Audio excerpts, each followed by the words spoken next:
So I'm pretty sure by now you've heard me talk about Lilith. Lilith is a dark goddess, and she is one who did not allow the patriarchy to control what she did with her own body. She acknowledged her sovereignty. So I want to help any woman out there to make the connections, break the chains, understand how this can help modern women who are dealing with burnout, exhaustion, and chronic illness, a lack of boundaries, and fawning. So they erased her from the Bible. They called her a demon. They made her the ultimate cautionary tale.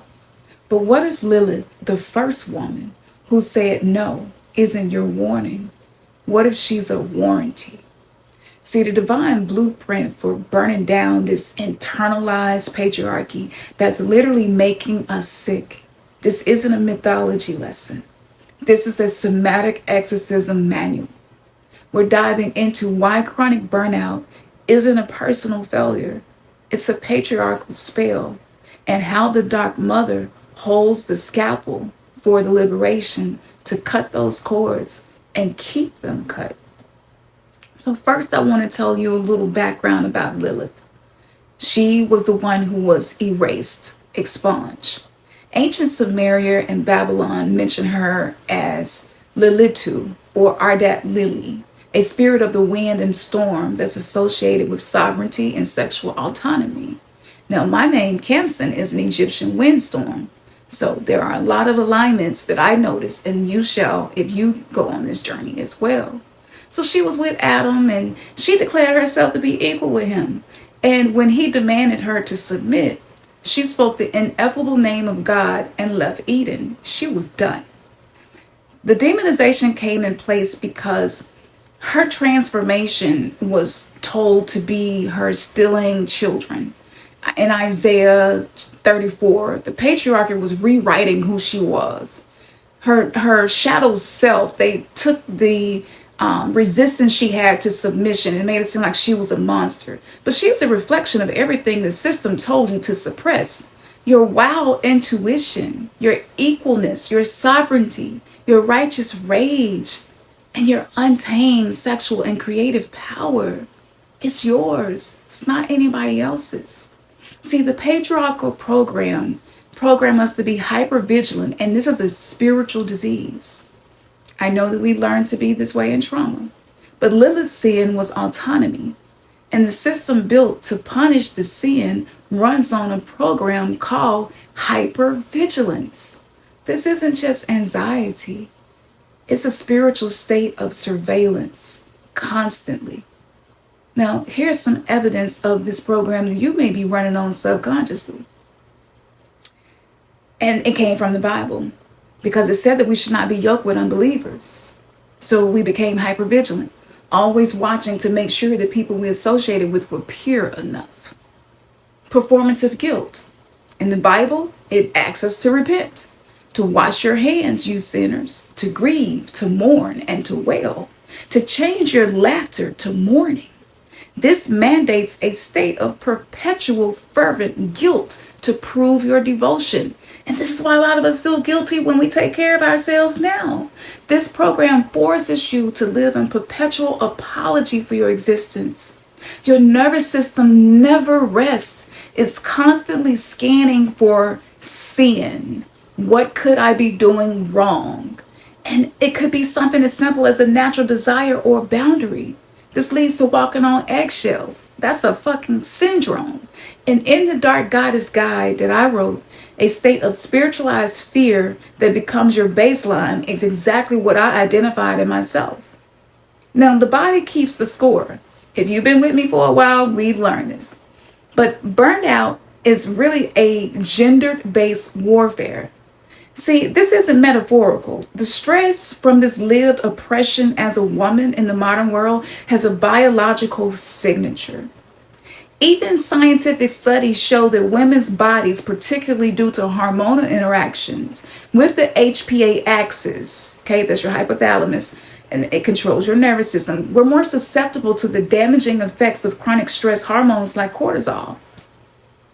Now, in case you're wondering if that's you, let me tell you how it manifests. Adrenal fatigue, autoimmune dysfunction, Hashimoto's, lupus, reproductive issues, polycystic ovarian disease, fibroids, a dysregulated nervous system.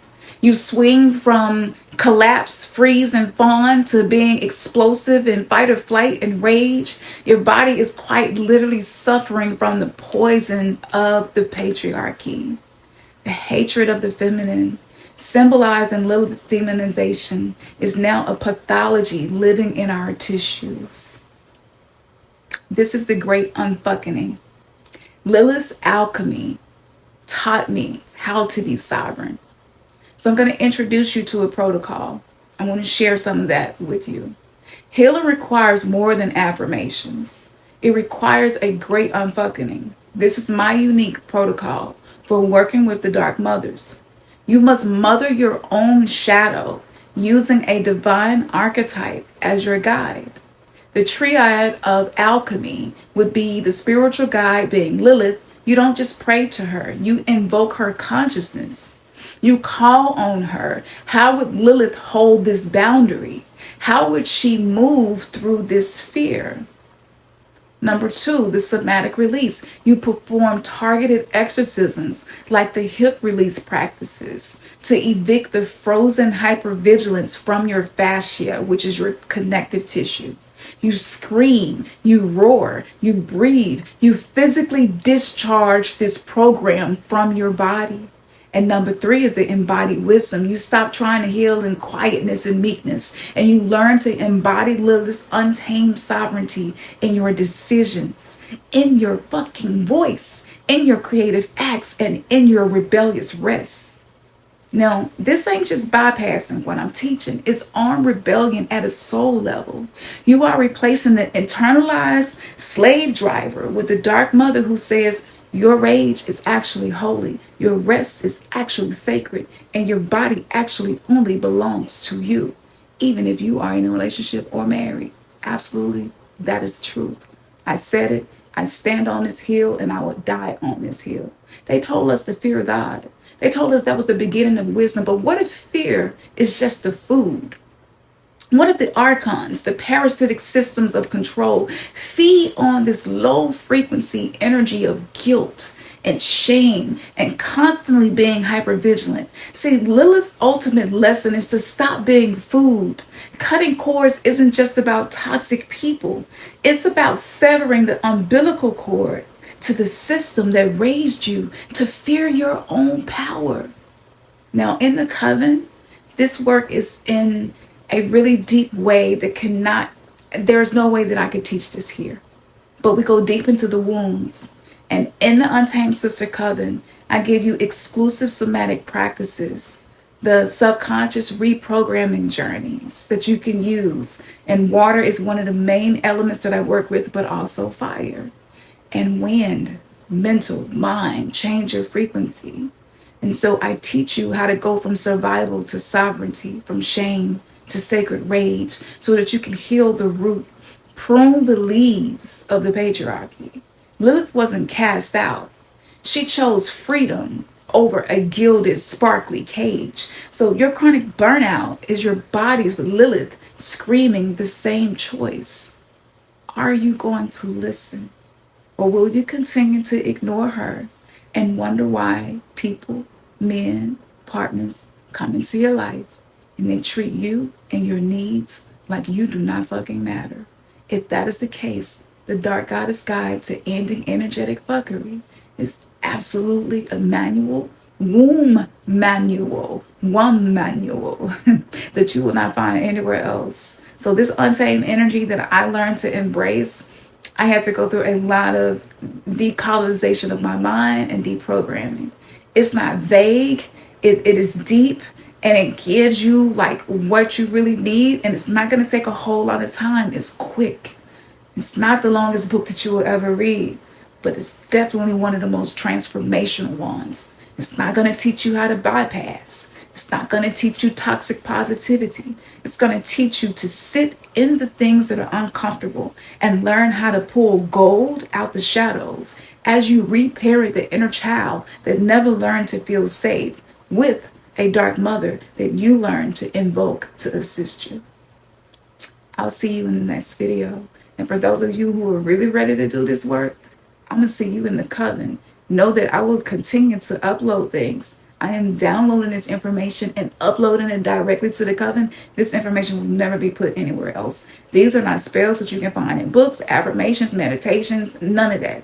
This is what I'm downloading as I'm going through this process. And I got a little bit of a head start. I've been on this journey for a long time. If you know me, you already know Cancer Untamed Oracle has went through many different Phoenix rising from the ashes moments, and I've shared everything that I've been learning throughout this spiritual journey. All right, I'll see you in the next video. Peace.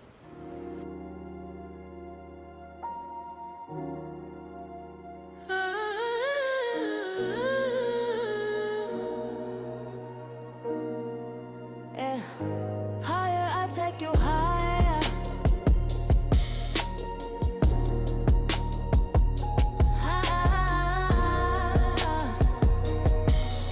Yeah. I got this sacral.